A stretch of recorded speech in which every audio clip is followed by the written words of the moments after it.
अस्सलाम वालेकुम। I'm doctor Ahmed working in health care system Oman. बहुत सारी प्लेटफॉर्म्स पे बहुत सारी हम डिस्कशंस देखते हैं कि आपने अपना जो करियर है वो आगे कैसे प्रोसीड करना है। जैसे मेडिकल स्टूडेंट्स हैं जो एमबीबीएस कर रहे होते हैं या जिन्होंने अभी कंप्लीट कर लिया होता है, उनको बहुत सारी जगहों से जो है वो सजेशंस मिल रही होती हैं। बहुत सारी इन्फ्लुएंसर्स होते हैं, वो डिफरेंट डिफरेंट बातें कर रहे होते हैं, जिसमें सबसे टॉप पे ये बात होती है कि भाई हर बंदे की अपनी कंडीशन है, हर बंदे की अपनी प्रायोरिटीज़ हैं, हर बंदे की अपनी सिचुएशंस हैं और वो उनके अकॉर्डिंग डिसाइड करता है। I would disagree to this. मेरा नहीं ख्याल कि ऐसी सिचुएशन है कि हर बंदे की डिफरेंट कंडीशंस हैं, हर बंदे की डिफरेंट सिचुएशंस हैं, हर बंदे का जो है वो डिफरेंट हालात होते हैं और वो उसके अकॉर्डिंग डिसाइड करे। आई वुड से कि आप जो बेस्ट ऑप्शन है उसके लिए ट्राई करें और उसके बाद आप फिर चूज़ करें। चॉइस आपके पास कब होती है? चॉइस का मतलब ये होता है जब आप 2 या 3 डायरेक्शन में जा सकते हो। जब आप 2 या 3 डायरेक्शन में नहीं जा सकते, आपके पास डायरेक्शन ही एक है, तो वो चॉइस नहीं है, वो मजबूरी होती है। इतनी स्ट्रगल करते हैं, एक एमबीबीएस स्टूडेंट जो है वो एफएससी में सबसे ज़्यादा वो मेहनत करता है। दिन रात उसे और दुनिया का कख पता नहीं होता, कोई चीज़ उसको नहीं पता होती और वो सिर्फ़ और सिर्फ़ स्टडी में लगा रहता है। उसके बाद वो एंट्री टेस्ट की तैयारी करता है, तब भी वो दुनिया माफिया से कट ऑफ होता है और फिर उसके बाद जब उसका एमबीबीएस में एडमिशन हो जाता है तो 5 साल के लिए वो फिर बाउंड हो जाता है कि भाई उसने यही स्टडी करनी है, यही उसकी जगह है, यही उसकी दुनिया है। इवन घर वालों से उसकी मुलाकात इतनी ज़्यादा नहीं होती जितनी वो अ, अपने कॉलेजेस और स्कूल्स में रहता है।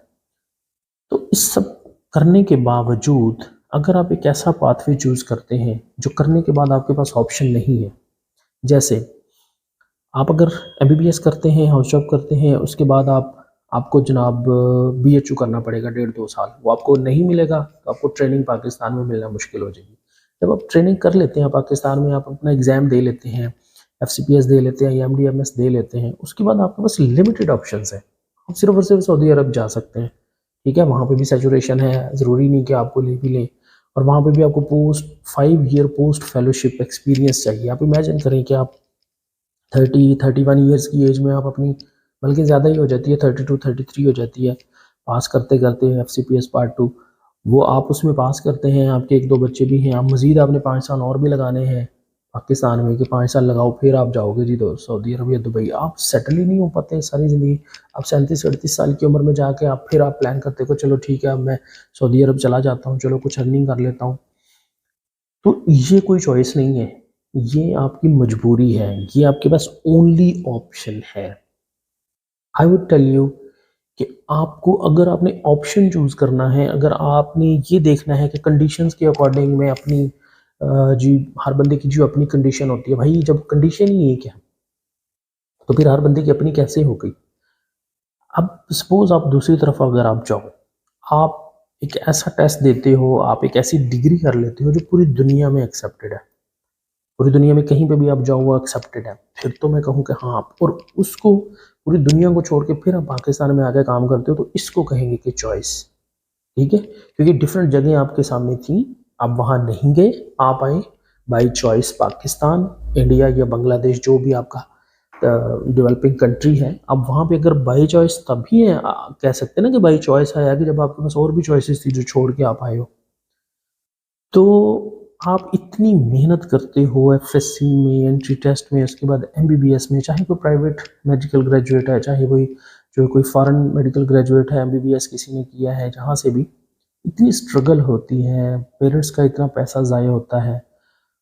आपको आपका हक है कि आप बेस्ट से बेस्ट चूज़ करो और ये वो ही बंदा आपको बता सकता है जो इन सारी स्टेजेस से गुजरा होता है और बहुत सारे लोग आपके सारे सीनियर इन सारी स्टेजेस से गुजरते हैं। लेकिन बात सिर्फ दिमाग की है, सोचने समझने की है कि बैठे-बैठे फ़लसफ़ा झाड़ देते हैं कि हर बंदे की जी अपनी कंडीशन होती है। बच्चों को मतलब एक जब आप किसी को एक ऑप्शन दे देते हैं ना कि भाई हाँ, तेरी अपनी चॉइस है, तू नहीं जाना चाहता तो ना जा। मतलब भाई अभी तो सोच रहे हो आप, जब आप अभी एमबीबीएस में हो, अभी यू डोंट नो आगे प्रैक्टिकल लाइफ़ में क्या होने वाला है। जब आप उस टाइम पे आते हो जब आपके पास फाइनेंसेस आपको चाहिए होते हैं, आपके पास कुछ भी नहीं होता। मैं उनकी बात नहीं कर रहा जिनके बाबा जी के पास बहुत पैसा है और उन्होंने हॉस्पिटल बनाए हुए हैं, उन्हें तो कोई ज़रूरत नहीं है ना, वो तो इवन हाउस जॉब के बाद ही स्पेशलिस्ट होते हैं, पूरा हॉस्पिटल के डीन और एमडी होते हैं वो। एक एमडी साहब आप देखते होंगे आजकल, वो माजून के कमर्शियल देता है। खैर, तो आपका काम ये है कि, और दूसरी बात ये कि ये जो सोचने लग जाते हो आप कि यार बहुत टफ एग्ज़ाम है, बहुत ये है, बहुत पैसा लगता है, भाई कुछ ऐसा नहीं होता। आप अगर, सबसे बेस्ट आपके पास ऑप्शन ये है कि आप दुनिया में वो एग्ज़ाम चूज़ करो, वहाँ पे ट्रेनिंग लेना चूज़ करो, जो पूरी दुनिया में एक्सेप्टेड भी है, सैलरी भी आपको अच्छी मिलती है ड्यूरिंग ट्रेनिंग, आप एक अच्छी अर्निंग करते हो, आप अच्छा लाइफ़स्टाइल मेंटेन करते हो, फैमिली सस्टेन कर सकते हो, पेरेंट्स का भी कुछ ख़्याल कर सकते हो। भाई पेरेंट्स के कदमों में बैठ के, पैर दबा के आप उनके लिए कुछ नहीं कर सकते। आपके पैर, जो भी एक डॉक्टर होता है उसके 3-4 और बहन-भाई होते हैं जो पैर दबा सकते हैं। आपका काम फाइनेंसेस प्रोवाइड करना है। जब आप फाइनेंसेस प्रोवाइड नहीं कर सकते, आप उनको कुछ दे नहीं सकते, तो आपका उनके करीब कदमों में बैठने से मेरा नहीं ख्याल कि उनको कोई फ़ायदा होगा। ठीक है? तो बात करने का मकसद ये है कि आप वहाँ जाओ, जहाँ आपकी ट्रेनिंग भी बेस्ट हो। एक तो आपकी डिग्री, आप डिग्री कर लेते हो, पूरी दुनिया बाहर वाले आपको लेते नहीं हैं। एक तो ये बात हो गई।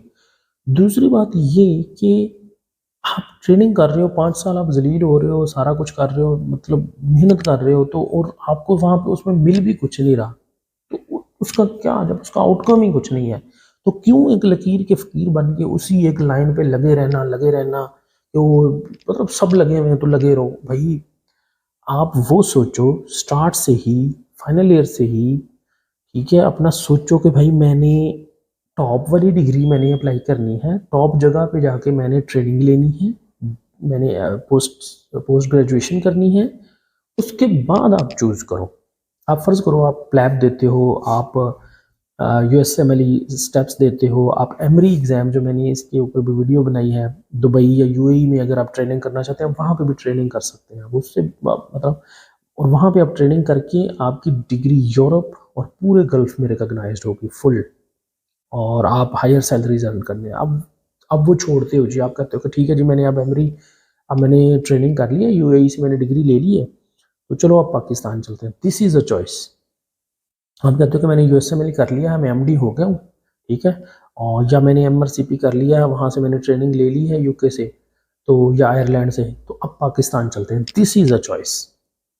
ये चॉइस नहीं है कि आप पाकिस्तान में ट्रेनिंग में रगड़ा खाया, आपने एफसीपीएस कर लिया, और अब आप किसी और कंट्री में तो आप जा नहीं सकते एज एन एफसीपीएस।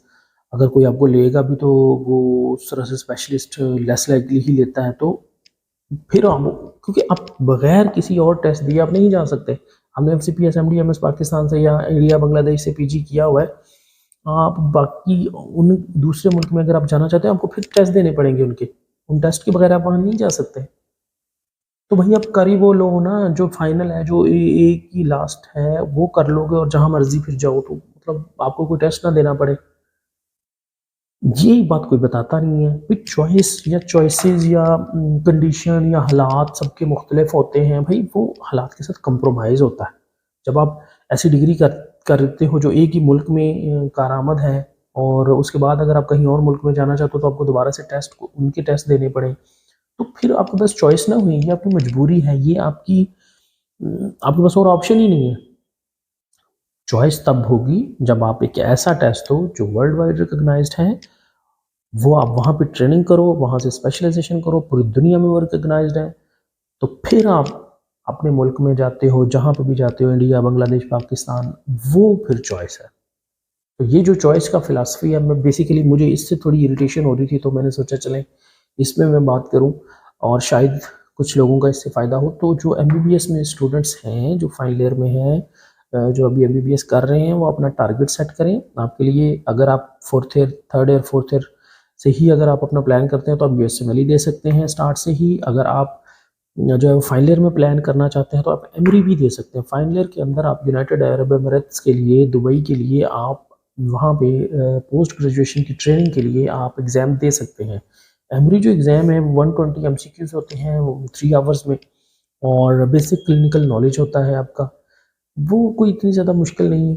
उसके ऊपर मैंने वीडियो अपलोड किया, वो आप देख सकते हैं। उसके लिए डिटेल कैसे आपने करना है, तो वो अगर आप करते हैं तो आपकी एक ट्रेनिंग के दौरान अर्निंग भी है, ट्रेनिंग मिलना भी ईजी है पाकिस्तान की निस्बत, और आपकी वो डिग्री जो आप वहाँ से लेंगे वो पूरी दुनिया में ऑलमोस्ट रिकॉग्नाइज्ड होगी, और फिर आप वो छोड़ के बेशक पाकिस्तान आ जाए।